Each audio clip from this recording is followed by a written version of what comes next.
Welcome back. Still to come, is dieting a total waste of time? And the latest in sport and weather. But first, it's over to Niall Ross for more on the mayhem caused by outlaw bikers in Waco, Texas. Thanks, Mark. 170 people have been charged following a shootout between rival motorcycle gangs in Waco, Texas, which left 9 bikers dead and 18 others injured. Members of the Bandidos and Cossacks motorcycle clubs reportedly attacked each other over a parking dispute outside a Twin Peaks restaurant. Local police say what started as a fist fight quickly turned into a firefight.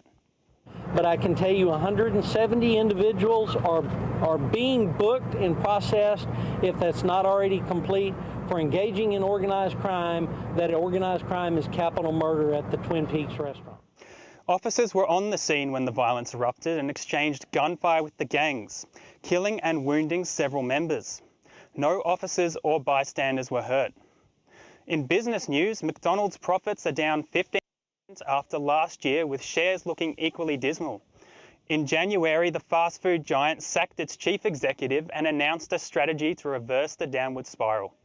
Newly promoted CEO Steve Easterbrook said the business model is enduring, but no business or brand has a divine right to succeed.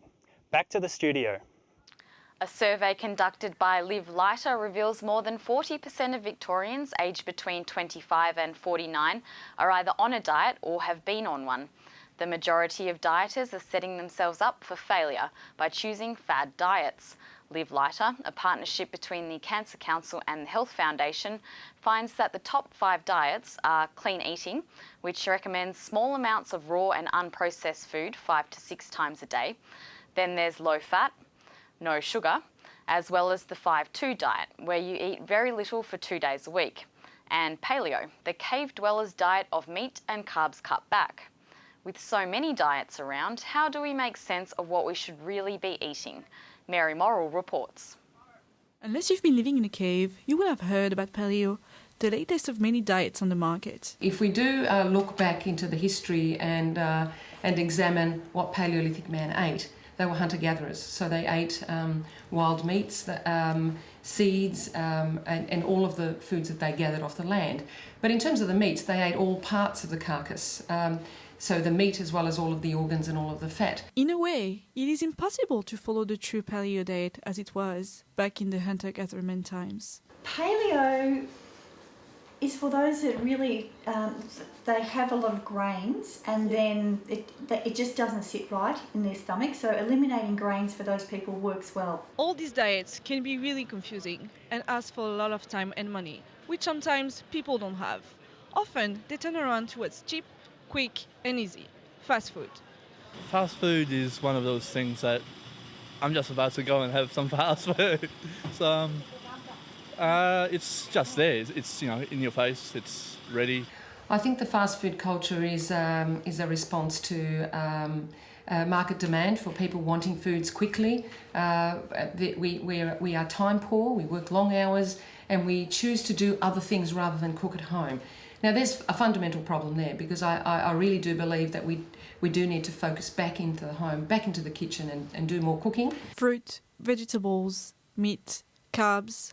How do we balance everything? We need to adopt a plan, a lifestyle plan that includes foods that we enjoy, pleasurable foods in pleasurable environments. I think it's good to eat fresh food. It's good to have a balanced diet. I don't eat junk food. I haven't bought a pizza in 20 years, I think.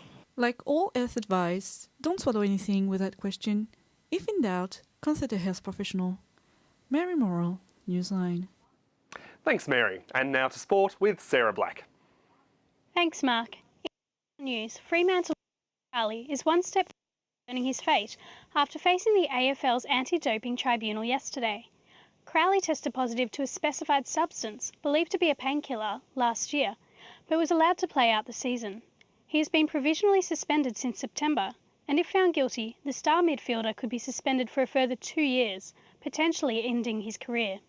Former Brisbane Lions champion Jonathan Brown has told St Kilda Freewalt to take some time to consider his playing future following his latest concussion scare. Brown, speaking on Fox Footy's On the Couch, said that it was emotion out of the decision. He needs all the dust to settle from exactly what we're talking about, all the heat that'll be on throughout the week, and just get away and really consult his family and I suppose think about what he wants going forward. Moving to tennis, young gun Thanasi Kokkinakis has qualified for Wimbledon's main draw after winning his first senior event in a Challenger tournament in Bordeaux. Sam Stosur won overnight, defeating defending champion Monica Puig 6-3, 6-love in a return to form ahead of the French Open. Thank you, Sarah. Now to the weather. It's been quite a miserable day here in Melbourne, at least as far as the weather is concerned, reaching a top of 17 degrees with showers all day. And that rain is set to continue tomorrow with a max of 16, dropping to 12 overnight. Geelong is much the same, reaching a top of 18 degrees today, 11 overnight with a max of 16 tomorrow and a very high chance of showers. And that's all we have time for. I hope you can join us again for Newsline tomorrow. Good night.